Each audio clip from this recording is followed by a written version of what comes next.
Sementara itu pemirsa, warga desa Gunung Megang Dalam, Kecamatan Gunung Megang Morainim resah akibat limbah dari aktivitas perusahaan yang tumpah ke lahan perkebunan.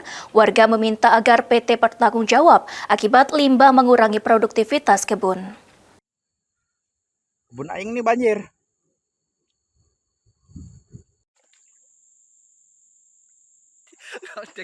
Masalah limbah aktivitas tambang batubara kembali meresahkan masyarakat, terutama masyarakat yang bermukim di desa Gunung Megang Dalam, Kecamatan Gunung Megang, Kabupaten Morainim.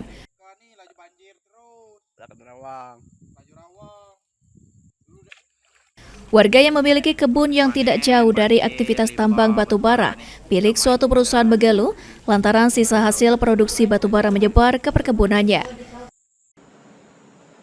Sudah merambat ke tanah warga. Kebun warga yang ditanami sawit dan karet saat ini mulai terkena dampak limbah milik perusahaan. Akibatnya kebun mereka mengalami penurunan kualitas panen. Ditambah lahan perkebunan warga mengalami kebanjiran meski tak turun hujan. Salah satu pemilik kebun karet, Iskandar, mengatakan sejak tahun 2020, masyarakat sekitar sudah mulai merasakan dampak dari aktivitas tambang batubara milik perusahaan tersebut. Berawal dari debu jalan hingga limbah disposal.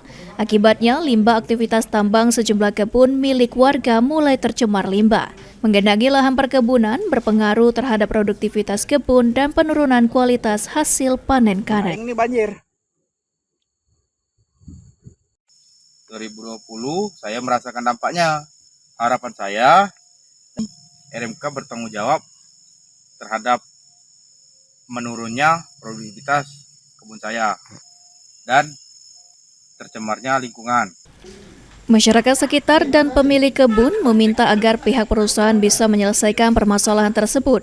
Bukan hanya debu yang mencemari udara dan berdampak buruk bagi pemukiman, limbah disposal juga membuat produktivitas kebun berkurang. Mardian Syapal TV.